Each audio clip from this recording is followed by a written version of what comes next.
Orgullo y prejuicio. Jane Austen. Capítulo 14.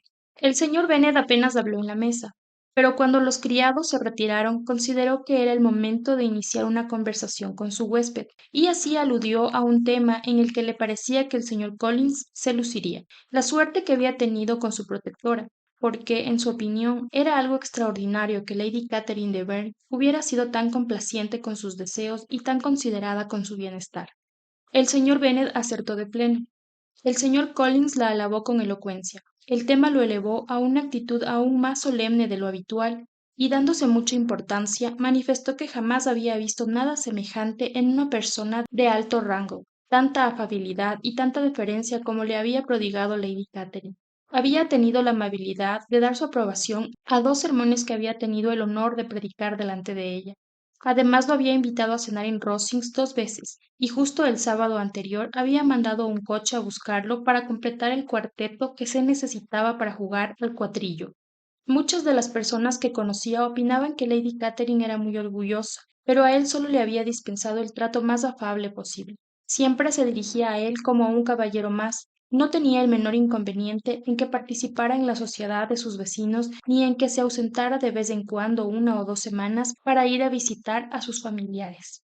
Incluso se había preocupado de aconsejarle que se casara lo antes posible y que eligiera con discreción. Le había hecho una visita en su humilde casa parroquial y le había dado el visto bueno a todos los cambios que había hecho él, hasta el punto de aconsejarle ella misma algunos más, como colocar baldas en los armarios de la planta superior. Muy oportuno y cortés, sin duda, dijo la señora Bennet, y me atrevería a decir que es una mujer muy agradable. Es una lástima que en general las grandes señoras no se parezcan más a ella. ¿Vive cerca de usted, señor? Solo una vereda separa el jardín de mi humilde morada del parque de Rosings, donde reside su excelencia. Dijo usted que era viuda, ¿verdad? ¿No tiene familia? Tan solo una hija, la heredera de Rosings, y de una propiedad muy extensa. Ah, exclamó la señora Bennet moviendo la cabeza. En tal caso, la hija está en una posición más ventajosa que muchas jóvenes. ¿Y cómo es ella? ¿Es bien parecida? Es una señorita verdaderamente encantadora. La propia Lady Catherine dice que, en lo tocante a la belleza, la señorita de Bourgh es más admirable que la más agraciada de su sexo, porque las facciones de su semblante poseen la distinción de la alta cuna. Lamentablemente, su constitución es enfermiza, circunstancia que no le ha permitido progresar mucho en varios aspectos de su educación, en los que de otro modo habría destacado sin la menor duda, según me ha informado la institutriz que se encarga de su educación y que todavía reside con ellas. Pero es encantadora y a menudo tiene la deferencia de visitar mi humilde morada en su pequeño faetón tirado por ponies. ¿La han presentado en sociedad? No recuerdo haber visto su nombre entre los de las damas de la corte. Desafortunadamente, su estado de salud le impide pasar temporadas en Londres, motivo por el que, como le dije un día a Lady Catherine, la corte británica se ha visto privada de su mejor adorno. A su excelencia pareció gustarle la idea, y como puede imaginarse, me congratula aprovechar cualquier ocasión para ofrecer esa clase de pequeños elogios que siempre agradan a las damas. Le he dicho más de una vez a Lady Catherine que su encantadora hija parecía nacida para ser duquesa, y que hasta el rango más elevado, en vez de darle relevancia a ella, se vería adornado con ella. A su excelencia le agradan estos pequeños comentarios. Son atenciones que considero mi deber prodigarle. Muy atinado, dijo el señor Bennet, y me alegro que tenga usted un don para halagar con delicadeza. ¿Puedo preguntarle si esas agradables atenciones se le ocurren en el momento o si son el resultado de una preparación previa?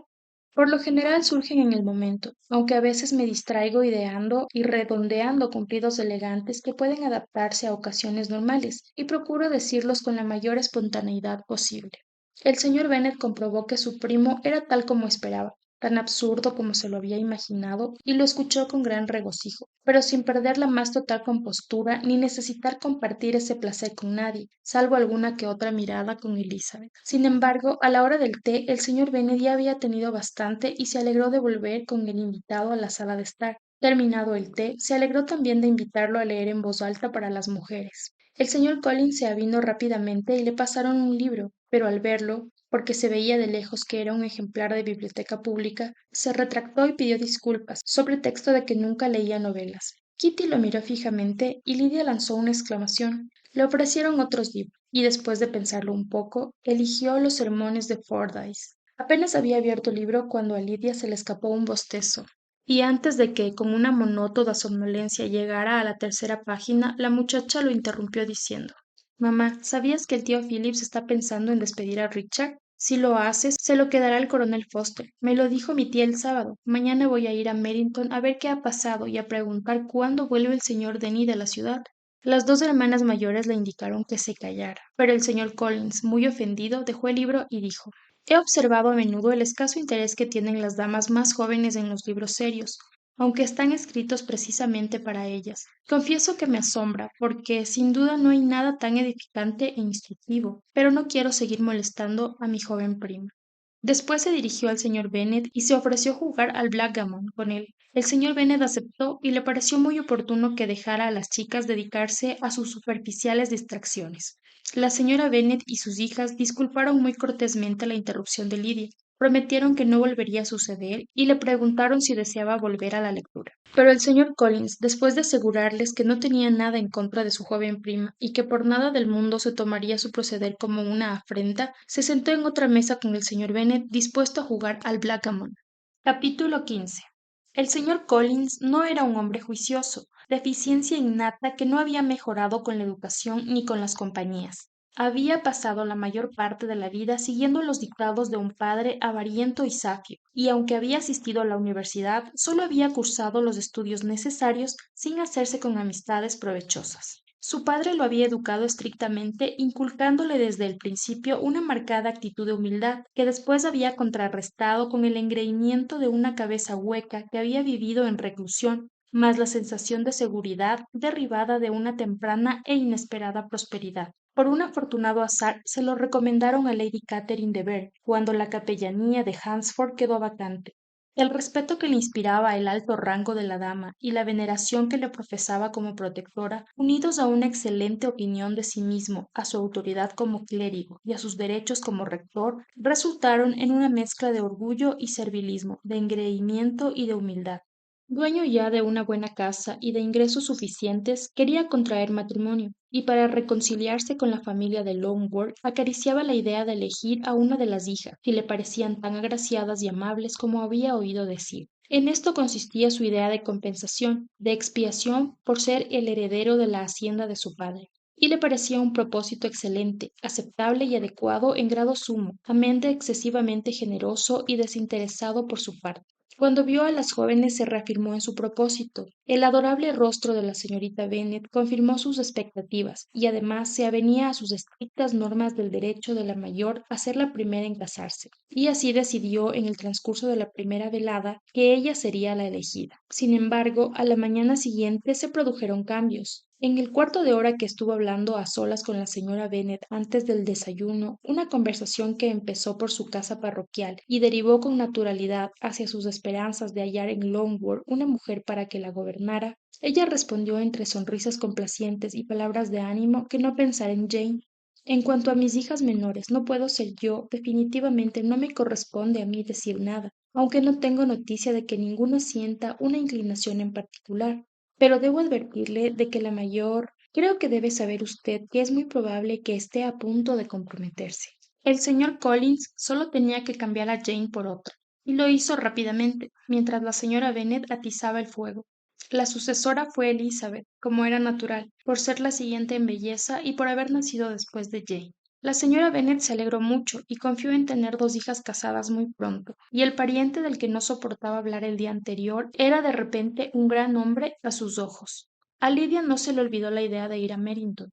Todas las hermanas, excepto Mary, decidieron acompañarla, y el señor Collins se uniría al grupo a requerimiento del señor Bennet, que deseaba perder de vista al rector y disponer de la biblioteca para él solo, porque después del desayuno lo había seguido hasta allí y se había quedado so pretexto de hojear uno de los libros en folio más gruesos de la colección. Pero en realidad no había dejado de hablar de su casa y de su jardín de Hansford. Ese proceder había sacado de quicio al señor Bennet.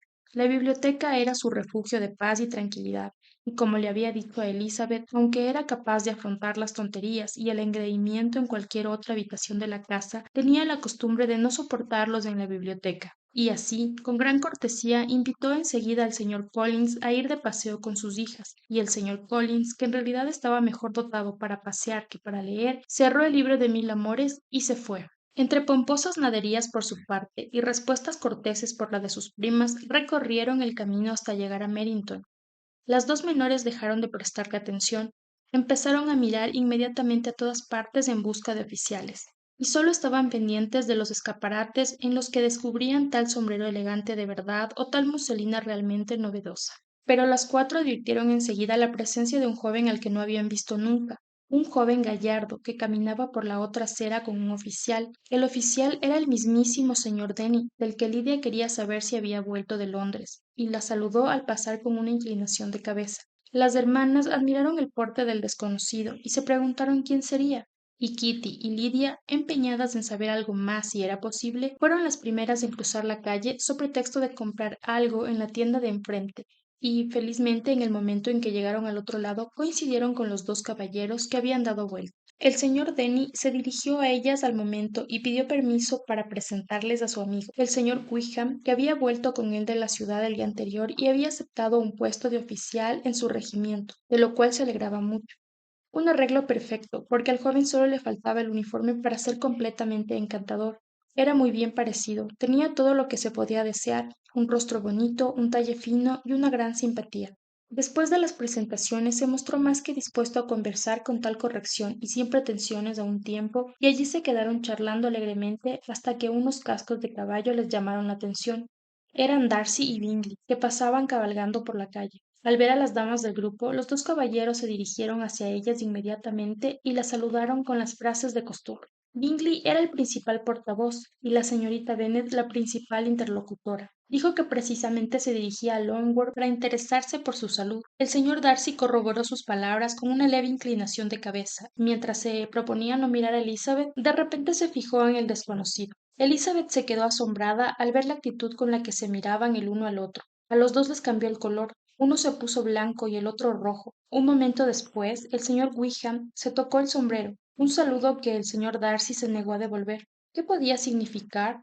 Imposible imaginárselo, imposible no morirse de la curiosidad. Al minuto siguiente, el señor Bingley, que al parecer no había visto lo sucedido, se despidió y siguió cabalgando con su amigo.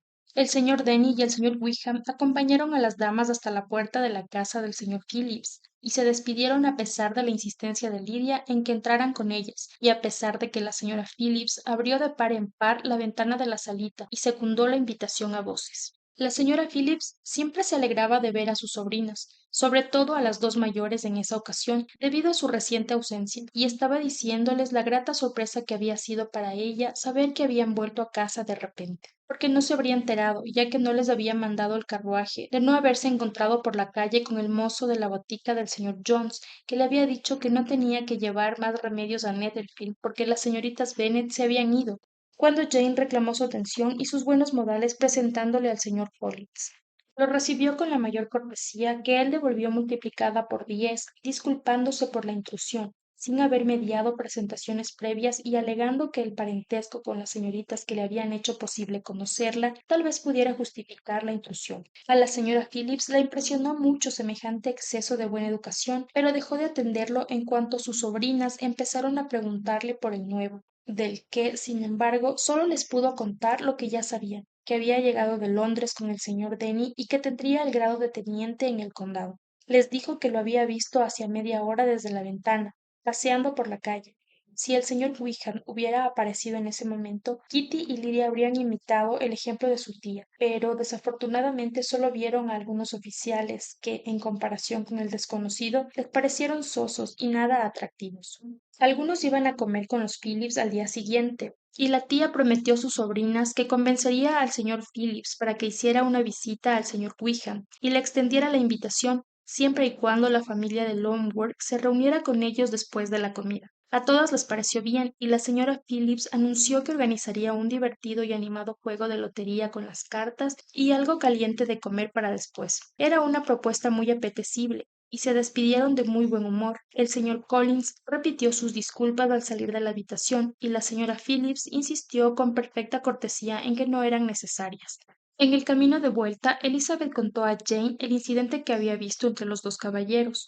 pero aunque Jane habría defendido a cualquiera de los dos o a ambos en caso de que hubiera habido una desaveniencia entre ellos, tampoco fue capaz de explicarse lo sucedido. Al llegar a casa, el señor Collins alabó los modales y la amabilidad de la señora Phillips, que le habían parecido admirables, cosa que gratificó mucho a la señora Bennet.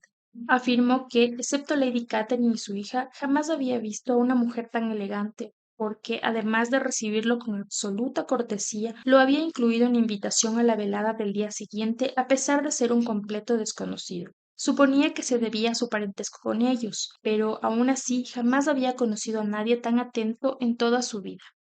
Capítulo 16. Puesto que nadie se opuso a que las jóvenes pasaran la velada con su tía, y se hizo caso omiso de los escrúpulos del señor Collins por dejar al señor y a la señora Bennet solos durante su visita, a una hora conveniente, el carruaje se lo llevó a Merrington con sus 5 primas. Nada más entrar en el salón, las jóvenes tuvieron el placer de saber que el señor Wickham había aceptado la invitación y, por tanto, se encontraba en la casa. Después de confirmar la asistencia del caballero, tomaron asiento y el señor Collins pudo dedicarse a admirarlo todo a su gusto, y lo impresionaron tanto el tamaño y el mobiliario de la estancia que afirmó que casi podía hacerse a la idea de que se encontraba en la salita pequeña del desayuno de Rosings. Una comparación que al principio no pareció muy halagadora, pero cuando le explicó a la señora Phillips lo que era Rosings y quién era su propietaria después de decirle cómo era una de las salas de estar de Lady Catherine y que solo la chimenea había costado 800 libras, ella comprendió la grandiosidad del cumplido, y no le habría molestado que lo hubiera comparado ni con la habitación del ama de llaves.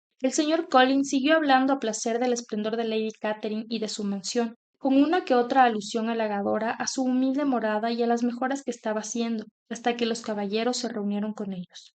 Apreció la atención que le prestaba la anfitriona, cuya opinión sobre la valía del rector iba incrementándose a medida que lo escuchaba, al tiempo que pensaba en contárselo todo a sus vecinas tan pronto como fuera posible. A las chicas que no tenían ganas de oír a su primo ni nada más que hacer que comparar las mediocres imitaciones de motivos orientales que decoraban los adornos de porcelana de la repisa de la chimenea, hechos por ellas mismas, el intervalo de espera se les hizo muy largo, pero por fin terminó. Los caballeros se acercaron, y cuando el señor Wickham entró en la sala, Elizabeth concluyó que la admiración que le había causado al principio y los pensamientos que le había dedicado desde aquel momento estaban justificados. En general, los oficiales del condado eran un grupo caballeroso y digno de alabanza, y los presentes eran de los mejores. Pero el señor Wickham los sobrepasaba a todos en el porte, el rostro, el garbo y el andar, del mismo modo que los demás sobrepasaban a su tío Phillips, que entró detrás de ellos con su carota sofocada, emanando vapores de opor. El señor Wickham fue el afortunado hacia el que se volvieron casi todas las miradas femeninas, y Elizabeth fue la afortunada junto a la que él decidió finalmente tomar asiento, y por la forma tan agradable en la que empezó a hablar enseguida, aunque solo fuera de lo húmeda que estaba la noche y de la probabilidad de que llegaran lluvias, le pareció que hasta el tema más común, aburrido y trillado podría resultar interesante gracias a la elocución del que hablaba. Con una competencia tan poderosa en lo tocante a llamar la atención de las damas como el señor Wickham y los oficiales, el señor Collins corría peligro de quedar al margen de todo. Desde luego las jóvenes no le hacían el menor caso, pero aun así hablaba de vez en cuando con la señora Phillips, que lo escuchaba amablemente y además le procuraba café y magdalenas en abundancia. Cuando abrieron las mesas de juego, tuvo ocasión de corresponderle sentándose con ella para jugar al wits. Lo cierto es que no conozco mucho el wits, le dijo, pero aprovecharé la oportunidad de aprender un poco, porque en mi actual situación en la vida. La señora Phillips le agradeció el detalle enormemente, pero no esperó oír el motivo. El señor Wickham no jugaba al wits, pero lo recibieron de mil amores en la otra mesa, entre Elizabeth y Lidia. Al principio parecía que Lidia iba a acaparar su atención por completo, porque era una conversadora muy tenaz, pero como también era muy aficionada a la lotería, enseguida le ganó el interés por el juego, y entre hacer apuestas y reclamar premios no prestó atención a nadie en particular. Y así, sin perder el hilo del fuego, pudo hablar a placer con Elizabeth, que estaba muy dispuesta a escucharlo, aunque no podía esperar que le contara lo que más deseaba oír, la historia de su relación con el señor Darcy. Ni siquiera se atrevió a nombrar al caballero. Sin embargo, el señor Wickham satisfizo su curiosidad inesperadamente. Él mismo sacó el tema a colación, preguntó qué distancia mediaba entre Netherfield y Merrington, y después de oír la respuesta, preguntó con vacilación cuánto tiempo llevaba ahí el señor Darcy. 1 mes más o menos, dijo Elizabeth, y deseando seguir con el tema, añadió Tengo entendido que posee una gran hacienda en Derbyshire. Sí, contestó Wickham. Es una gran hacienda, de más de 10.000 al año. Le aseguro que no podía haber encontrado a nadie más preparado que yo para darle esa información, porque he tenido una relación muy particular con su familia desde la infancia. Elizabeth no pudo evitar el asombro que le causó. No me extraña que le asombre oírme decirlo, señorita Bennet, puesto que probablemente ayer se daría cuenta de que nos saludamos con gran frialdad. ¿Frecuenta usted al señor Darcy? Más de lo que me gustaría, dijo Elizabeth rotundamente. He pasado 4 días bajo el mismo techo que él y me parece un hombre muy desagradable. No tengo derecho a darle mi opinión sobre si es agradable o no, replicó Wickham. La situación no me lo permite, porque lo conozco desde hace demasiado tiempo y demasiado bien como para considerarme un juez justo. Me es imposible ser imparcial, pero creo que su opinión asombraría a muchos, aunque tal vez no se expresara usted con tanta claridad en otra parte. Aquí está usted como en casa, entre familiares. Le doy mi palabra de que aquí no he dicho más de lo que podría decir en cualquier casa de los alrededores, excepto en Netherfield. Nadie lo aprecia en Hertfordshire. Todo el mundo lo aborrece por lo orgulloso que es. No encontrará a nadie que le hable favorablemente de él. No puedo fingir que lamente, dijo Wickham tras una breve interrupción, a que él o cualquier persona no se le aprecia incluso más de lo que merece, pero no creo que sea el caso del señor Darcy. Al mundo le deslumbran su fortuna y su posición, o se cohíben ante su actitud imponente y altiva, y solamente lo ve como él quiere que lo vean. Aunque lo conozco muy poco, considero que tiene muy mal humor. Wickham se limitó a hacer un gesto negativo con la cabeza. Me pregunto, dijo en cuanto pudo hablar, si tiene intención de quedarse aquí mucho más tiempo. No tengo la menor idea, pero cuando estuve en Netherfield no se dijo nada de una posible partida. Espero que la estancia del señor Darcy no afecte al propósito de usted de servir en el condado. Ah, no. No será el señor Darcy quien me haga marchar a mí. Si no quiere verme, que se vaya él. No nos llevamos bien y me duele cada vez que nos encontramos, pero no tengo más motivos para evitarlo que lo que puedo afirmar ante todo el mundo, el mal que me ha infligido y lo mucho que lamento que sea como es. Verá, señorita Bennet, su padre, el difunto señor Darcy, era uno de los mejores hombres que ha habido sobre la tierra, el amigo más fiel que he tenido en mi vida, y me es imposible estar cerca del actual señor Darcy, sin que me duelan en el alma los mil y un recuerdos tiernos que guardo del anterior. El trato que me ha dispensado ha sido escandaloso, pero estaría más que dispuesto a perdonárselo todo si al menos no traicionara las esperanzas de su padre ni destrozara su recuerdo. Elizabeth encontraba el tema cada vez más interesante y escuchaba con los 5 sentidos, pero era delicado y no se atrevía a hacer preguntas. El señor Wickham empezó a hablar de cuestiones más generales, de Merrington, de los alrededores, de la sociedad. Parecía muy satisfecho con todo lo que había visto hasta el momento, y se refería a esta última en particular con una discreta pero evidente galantería. La idea de una sociedad constante y refinada, añadió, fue lo que me indujo a venir a este condado. Sabía que este destacamento era muy respetable y agradable, y mi amigo Denny me tentó aún más hablándome de los cuarteles y de las grandes atenciones y las excelentes amistades que ha encontrado en Merrington. Reconozco que necesito frecuentar la sociedad. He sufrido una gran decepción y no soportaría la soledad. Necesito hacer algo y relacionarme. No estaba previsto que me dedicara a la vida militar, pero es lo mejor que puedo hacer debido a mis circunstancias.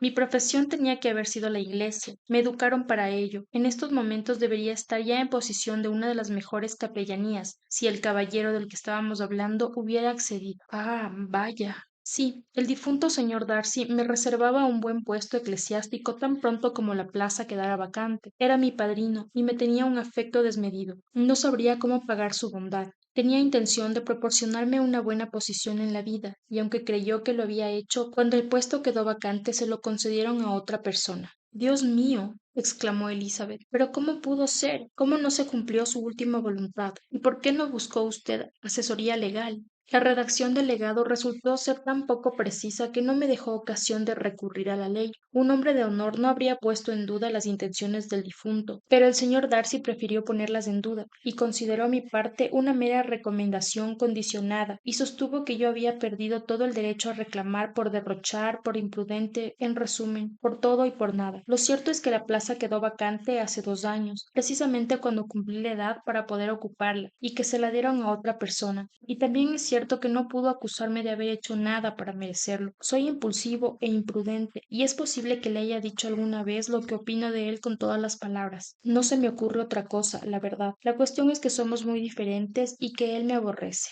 Es increíble, merece que lo deshonre públicamente. Le llegará el día, pero no seré yo quien lo haga. Por respeto a la memoria de su padre, no podría enfrentarme a él ni ponerlo en evidencia. Elizabeth alabó esos sentimientos y le pareció más atractivo que nunca mientras los expresaba. Pero, dijo ella después de una pausa, ¿qué motivos tenía para hacerle eso? ¿Qué pudo inducirlo a tratarlo con semejante crueldad? El aborrecimiento profundo y enconado que me profesa y que solo puede atribuirse a los celos. Si el difunto señor Darcy me hubiera apreciado menos, quizá su hijo me habría soportado mejor, pero el padre me tenía un cariño fuera de lo común y eso empezó a irritarlo muy pronto. El padre mostraba a menudo su preferencia a mí, pero él, por su forma de ser, no podía consentir tener un competidor en su terreno. No se me habría ocurrido que el señor Darcy pudiera ser tan desalmado. Aunque no me ha gustado desde el primer momento, no lo tenía en tan mal concepto. Suponía que despreciaba a la humanidad en general, pero no me imaginaba que fuera capaz de una venganza tan abyecta, de una injusticia tan grande, de hacer algo tan inhumano. Reflexionó unos momentos y añadió: Recuerdo que un día en Netherfield alardeó de lo implacable que era, de que jamás perdonaba una ofensa. Debe tener un carácter insufrible. No soy quien para opinar, contestó Wickham. No puedo ser justo con él. Elizabeth se quedó pensando otra vez y un rato después dijo: Qué manera de tratar al ahijado, al amigo, al predilecto de su padre. Y podía haber añadido: y sobre todo a usted, un joven que solo con verlo se sabe que es de encantador. Pero se conformó con decir: y sobre todo porque seguramente serían amigos desde la infancia, estarían unidos, como creo que dijo, muy íntimamente. Nacimos en la misma parroquia, dentro de los confines de la misma mansión, pasamos juntos la mayor parte de la niñez, vivíamos en la misma casa, compartíamos juegos y diversiones. Nuestros padres nos prodigaban los mismos cuidados. El mío ejercía la misma profesión que tanto prestigio parece haber dado a su tío, el señor Phillips, pero lo abandonó todo para ponerse al servicio del difunto señor Darcy, y se dedicó exclusivamente a cuidar de las propiedades de Pemberley. El señor Darcy lo tenía en gran estima, era su confidente, su amigo más íntimo. A menudo reconocía lo mucho que le debía a mi padre por la eficiencia de su labor, y cuando el señor Darcy, poco antes de que mi padre muriera, le prometió voluntariamente que se ocuparía de mí, estoy seguro de que lo hizo porque se sentía en deuda con él, además de por el cariño que me tenía. ¡Qué extraño! Exclamó Elizabeth. ¡Qué abominable! Me parece increíble que el señor Darcy, con todo lo orgulloso que es, haya sido capaz de tratarlo a usted tan injustamente, aunque solo sea porque el orgullo tenía que haberle impedido actuar con semejante falta de honradez, porque eso es lo que es, falta de honradez. Es increíble, replicó Wickham, que casi todo lo que hace se deba al orgullo. El orgullo ha sido siempre su mejor aliado. Lo ha acercado a la virtud mucho más que cualquier otro sentimiento. Pero nadie es coherente, y en lo que me hizo a mí había impulsos más fuertes incluso que el orgullo. ¿Es posible que ese orgullo abominable lo haya ayudado a hacer algún bien? Sí, a menudo lo ha llevado a ser magnánimo y generoso, y a dar su dinero a manos llenas, a prodigar hospitalidad, a ayudar a sus aparceros y a aliviar a los pobres. Se lo debe al orgullo familiar, el orgullo filial, porque está muy orgulloso de su padre. No deshonrar a la familia, no perder las cualidades que le distinguen, ni la influencia de la casa de Pemberley son motivos muy poderosos. También tiene un orgullo fraternal que, sumado a un poco de afecto, hacen de él un guardián muy bondadoso y esmerado de su hermana, y oirá decir a menudo que es el mejor y el más atento de los hermanos. ¿Cómo es la señorita Darcy? Me gustaría poder decir que es encantadora, respondió haciendo un gesto negativo con la cabeza. Me duele hablar mal de cualquier Darcy, pero se parece mucho a su hermano, y es muy orgullosa. De pequeña era afectuosa y complaciente, y me quería muchísimo. La de horas que he pasado entreteniéndola, pero ahora no significa nada para mí. Es bien parecida. Tiene 15 o 16 años, y por lo visto está muy bien educada. Vive en Londres desde la muerte de su padre, con una dama que se encarga de su educación. Después de varias pausas y de varios intentos de cambiar de tema, Elizabeth no pudo evitar volver al del principio de la conversación. Me asombra que sea tan amigo del señor Bingley. Parece el buen humor en persona y creo sinceramente que es encantador de verdad. ¿Cómo puede ser amigo de semejante hombre? ¿Cómo encajan el uno con el otro? ¿Conoce usted al señor Bingley? No, en absoluto. Tiene muy buen carácter, es amable y simpático. No es posible que conozca al señor Darcy a fondo. Probablemente, pero el señor Darcy sabe complacer a quien desee. No le falta destreza. Puede ser un conversador muy interesante si le parece que vale la pena. Trata de modo muy distinto a los que considera sus iguales que a los menos prósperos. Nunca olvida el orgullo, pero con los ricos es abierto y receptivo. justo, sincero, racional, honrado e incluso puede ser agradable, siempre teniendo presente la fortuna y el rango social. Poco después concluyó la partida de whist. Los jugadores se reunieron en la otra mesa y el señor Collins se sentó entre su prima Elizabeth y la señora Phillips. Esta última le hizo las típicas preguntas sobre la suerte que ha tenido. No había sido mucha, había perdido todos los puntos, pero cuando la señora Phillips empezó a compadecerse de él, enseguida le aseguró con toda sinceridad que las pérdidas carecían de importancia y que consideraba el dinero una mera fusilería, y le rogó que no se disgustara por ello. Señora, sé perfectamente, le dijo, que cuando las personas se sientan a una mesa para jugar a las cartas ya saben a lo que se exponen, y afortunadamente gozo de una situación en la que perder 5 chelines carece de importancia. Son muchos los que no pueden decir lo mismo, sin duda, pero gracias a Lady Catherine de Bourgh no tengo necesidad de preocuparme por asuntos de tan poca monta. Las palabras del señor Collins captaron la atención del señor Wickham, y después de observarlo unos minutos, preguntó a Elizabeth en voz baja si su pariente tenía una relación muy estrecha con la familia de Bourgh. Lady Catherine de Bourgh, respondió ella, le ha concedido una capellanía recientemente. No sé quién se lo recomendaría, pero desde luego no hace mucho tiempo que la conoce. Como es lógico, sabrá que Lady Catherine de Bourgh y Lady Anne Darcy eran hermanas, es decir, es la tía del actual señor Darcy. Ah, pues no, la verdad es que no. No sabía nada de la familia de Lady Catherine, ni siquiera sabía de su existencia hasta hace 2 días. Su hija, la señorita de Bourgh, heredará una gran fortuna, y se dice que su primo tiene intención de casarse con ella para unir las dos haciendas. Elizabeth sonrió al oír estas palabras porque se acordó de la pobre señorita Bingley. Si el señor Darcy ya estaba destinado a otra mujer, todas sus atenciones serían en vano. Vanos también el afecto que sentía por la hermana y los halagos que le dedicaba a él. El señor Collins, dijo ella, habla muy bien de Lady Catherine y de su hija, pero por algunos detalles que nos ha contado de su excelencia, sospecho que la gratitud lo confunde y que, aunque sea su protectora, es una mujer arrogante y engreída. Creo que es ambas cosas, y en gran medida, replicó Wickham.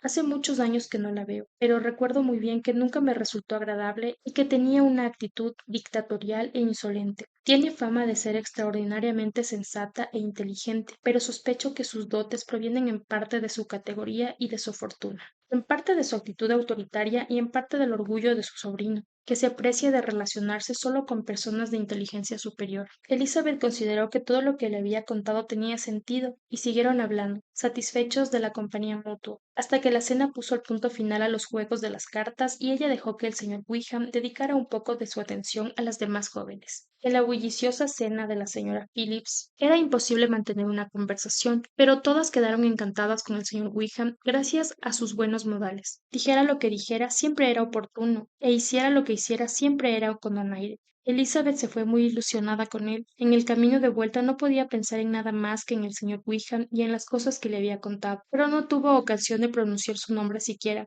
porque Lidia y el señor Collins no cerraron la boca un momento en todo el trayecto. Lidia hablaba sin parar del juego de la lotería, de las fichas que había perdido y de las que había ganado, y el señor Collins, refiriéndose a la cortesía del señor y la señora Phillips, a que lo que había perdido jugando al wits carecía por completo de importancia a los platos de la cena, además de insistir en que temía estar atosigando a sus primas, tenía tanto que decir que apenas le dio tiempo a contarlo todo antes de que el carruaje se detuviera en Longworth House.